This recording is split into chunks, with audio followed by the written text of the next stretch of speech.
ماہ سیام کی آمد ہے اور ایشیا خرد و نوش کی قیمتیں اڑان بھر رہی ہیں۔ IMF کی کھڑی شرائط پر عوام کو آزمائش کا سامنا کرنا پڑ رہا ہے۔ ملک بھر کی طرح ضلع جعفر آباد بھی کمر توڑ مہنگائی کی لپیٹ میں ہے۔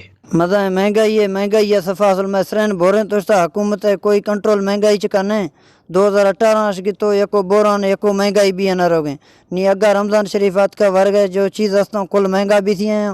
میں حکومت پر اپیل ہیں کہ بابا ورگے جو چیز ہم سے چکا کنٹرول کت برو میں غریبا ریلیفا دا گوشت کھانا خواب بن کر رہ ہی گیا، لیکن دال، چاول، چینی، گھی اور مشروبات سمیت دیگر ضروریات زندگی کے اشیاء بھی غریب کی دسترس سے دور ہو گئی ہیں۔ عام شہریوں کی طرح کاروباری لوگ بھی بڑھتی ہوئی مہنگائی سے پریشان دکھائی دے رہے ہیں۔ حکومت سے یہی گزارش کر رہے ہیں کہ ابھی جو اتنی زیادہ مہنگائی ہو گئی ہے، ہم جو کاروباری حضرات ہیں، دکاندار ہیں، ہم اسی مہنگائی کی وجہ سے خود پریشان ہیں۔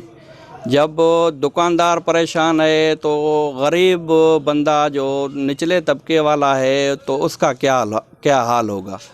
ہم حکومت وقت سے گزارش کر رہے ہیں کہ رمضان کا مہینہ بابرکت مہینہ آ رہا ہے، اس میں کوئی غریبوں کے لیے پیکیج بنایا جائے، جیسے پنجاب میں سستے آٹے کے لیے ان لوگوں نے کوئی کیا ہوا ہے۔ تو ہم حکومت بلوچستان سے بھی اپیل کر رہے ہیں، مرکزی حکومت سے بھی اپیل کر رہے ہیں کہ خدا را اس مہنگائی کو کنٹرول کریں۔ رمضان المبارک کی آمد پر مہنگائی کی شرح کو کنٹرول کرنا انتظامیہ اور پرائس کنٹرول کمیٹی کی ذمہ داری ہے۔ اسسٹنٹ کمشنر ڈیرہ الیار فاض شبیر چیمہ کہتے ہیں کہ ماہ سیام میں غریب عوام کو ریلیف فراہم کیا جائے گا۔ انتظامیہ نے پورے مہینے کے لیے سستا بازار کا اہتمام کیا ہے۔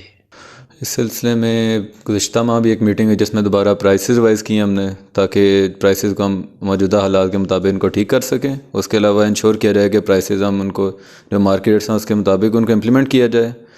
اور اس کے ساتھ ساتھ اس دفعہ ہم رمضان بازار پلان کریں جو کہ اتوار بازار کی بجائے پورا مہینہ ایک کنٹینیوس رمضان بازار ادھر لگے گا، جس میں لوگوں کو مارکیٹ ریٹ سے مزید چیزیں کم ریٹ پہ دی جائیں گی۔